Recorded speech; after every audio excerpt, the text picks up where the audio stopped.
The reason I made the pivot is I think too many people are scared to pivot or like scared to grow and scared to move. And I was talking to you about like, man, I'm not happy. I need to do something to change it up and make more money. Yeah. And so I just stepped away for like, what is it, a month and a half? Mm-hmm. And I did it. And you pivoted Into something that I think will create even more wealth, even more money, and less of a headache. And we talked about pivoting in the sense of you have to get into not a situation, but you have to get into like a stable sense with something else before pivoting.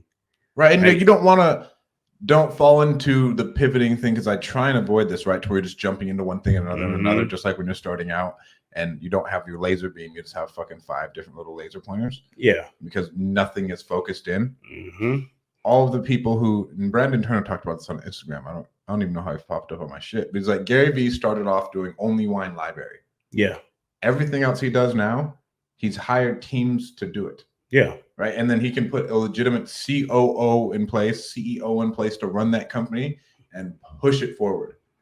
Because even now, right, to where we've cut off a couple things to where like, yes, the businesses ran, they made us money, but like, is it really worth the mind space that it takes up? Mm-hmm. Just fucking cut it off and move forward, and then you can focus more energy in the other things. True. I just seen something where they talked about growth is shit. Hopefully it wasn't when you was talking to Jason, but where they talked about your value of time. It was when we were talking. Okay, Jason. So that's something that stood out to me, right? It was you as you grow, you start to have a better idea of, or a better understanding or value of your time.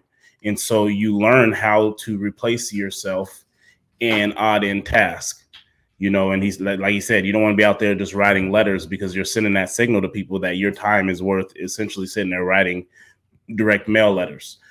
So I think that kind of correlates into being able to pivot, because when you have something down, putting those systems and processes in place and things like that allows you to ultimately pivot the right way and not just go out and do something else, but home's not taken care of, right? You get all that stuff taken care of, and then you can pivot.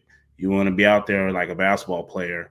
My man don't know how to shoot, and you out there just fucking pivoting the whole goddamn time. You seen that Boondocks episode? No, I haven't. But you just out there just pivoting, dog. Like you ain't got no fucking purpose in why you pivoting. You just out there. No, you can't shoot. Ain't nobody to pass it to. You know what I mean? So you kind of want to make sure that you set yourself up, so when you are ready to kind of pass that ball, you are ready to pivot. You have some type of direction.